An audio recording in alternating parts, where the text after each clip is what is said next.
Hello to you out there. My name is Delight John, and like I would always say, I am interested in your relationship.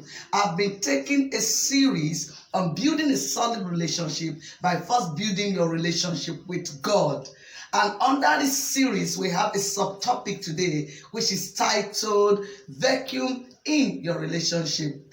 I want to state this quickly, that vacuum doesn't just take place in relationship. They happen because something has gone wrong in the relationship. What then is a vacuum? A vacuum is a void. It is an emptiness that you feel in your relationship after some time. And if this emptiness is not dealt with at the beginning, it will become a big problem in your relationship.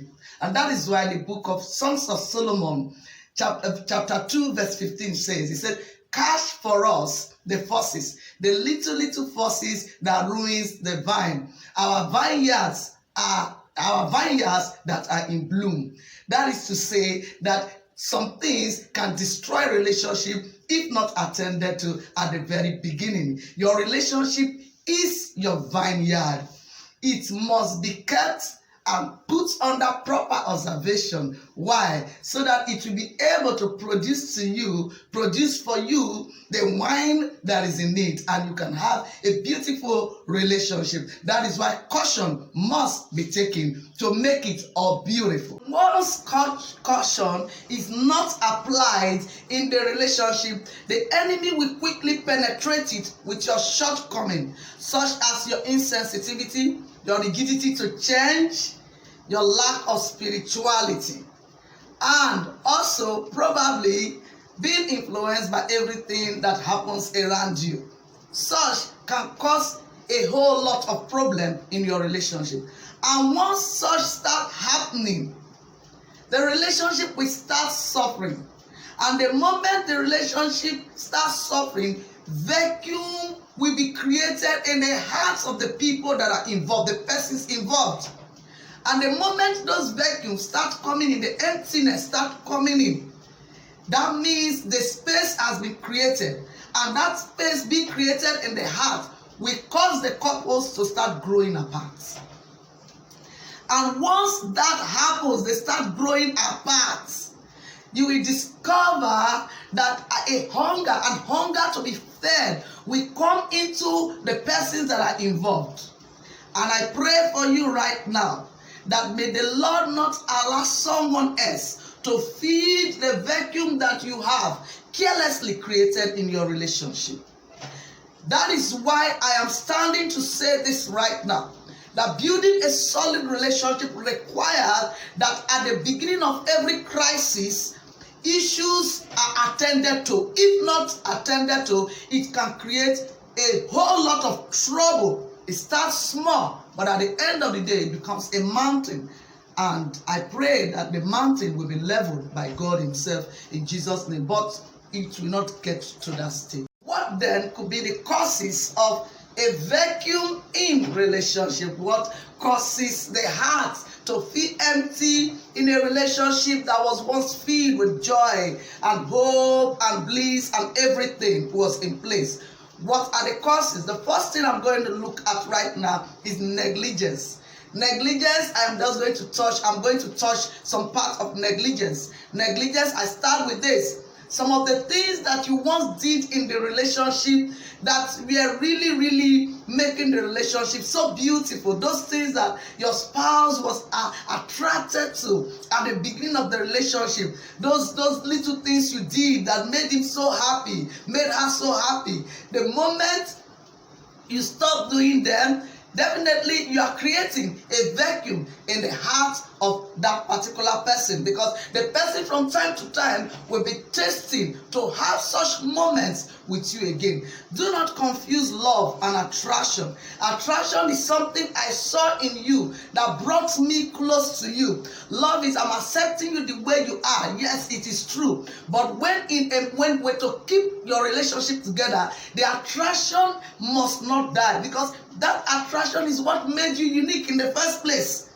The person has accepted you the way you are, yes, but the attraction, you must keep it going. I call it the magnetic blaze. When you keep the magnetic blaze in a relationship, believe me, your spouse will always come back to you. But when it is removed, they will feel that something has been taken away.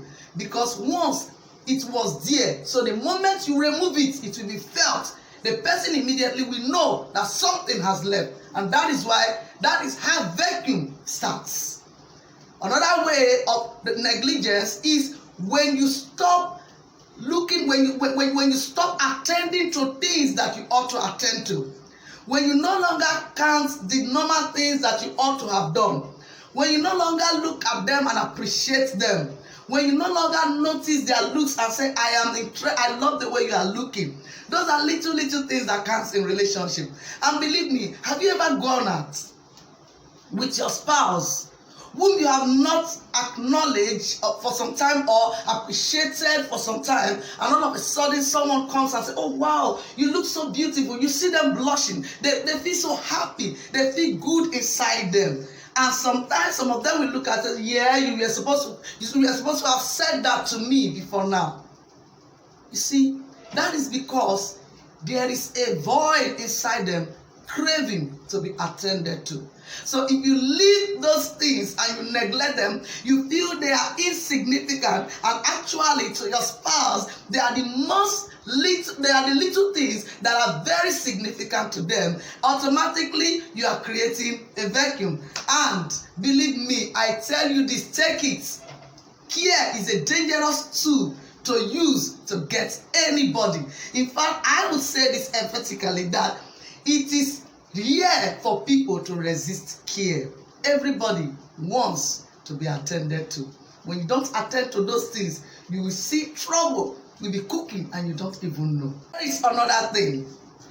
Treatment of insignificance. Making your partner feel not important. Remember this, that he or she is your partner. No matter the height you attain in life or your social status, as long as you have accepted them as your partner, you must always carry them along. And if you don't carry them along, you'll be making them feel not relevant in your life. And what's the need of going into a relationship with someone you do not feel attached to in any way, or you do not recognize in any way? And remember this also, the way you treat your partner will also determine the way others will start treating them. Such, if not attended to, can cause real heartbreak, a lot of trouble. And may they not meet someone who looks at them with so much importance. God help us. Another area is denial. When you are in relationship, don't deny what belongs to your partner. Conjugal rights is something that we all know is a responsibility, especially for those who are married. I am not talking about those who are dating, because the Bible said the married bed should be kept undefiled. So until you are married, don't even think about that. You do not deny your spouse what their conjugal right is, except in cases of sickness or whatever, or fasting, and that is with permission. You must always make sure that you give them what is theirs. But if you don't, you'll be creating a vacuum also. And such vacuum are not good for creating a healthy relationship. It will ruin everything that you have ever hoped for and everything you are looking forward to. That thing is fellowship. When the fellowship is no longer there in the relationship, you see the vacuum being created. Fellowship is the friendliness, it's that mutual support. Fellowship is all about fraternization, coming together, showing interest on each other. The moment the fellowship is not there, you are creating a vacuum. Fellowship is important. It makes people feel belong. It makes people feel relevant. It makes them feel like they are actually a part of your life. And once you do that, it will help. Another thing again is constant nagging, constant quarreling in relationship can create vacuum. Each time you pick up little things, you nag, you quarrel, you complain, your partner will no longer find it fun to be with you. Please make yourself a person that your partner would always want to spend time with. Nobody likes a nagging wife or a nagging husband. Nobody likes a man who picks on everything and quarrel without stopping. So many things that are there that can create vacuum. Or one other thing is when you can't say sorry. When your ego, your pride makes you not to say sorry, forgive me. Those things are important. They are little, but if you do not handle them, they can create a whole lot of problems. I want to ask you, before I go into the next thing about this topic, what is your vacuum? What are you lacking in that relationship? What is making you cry? What are you yearning for from your spouse? What is it that you wish he or she can just do right now to change everything around you? What is it? Talk to them about it while we go into the next level of this topic.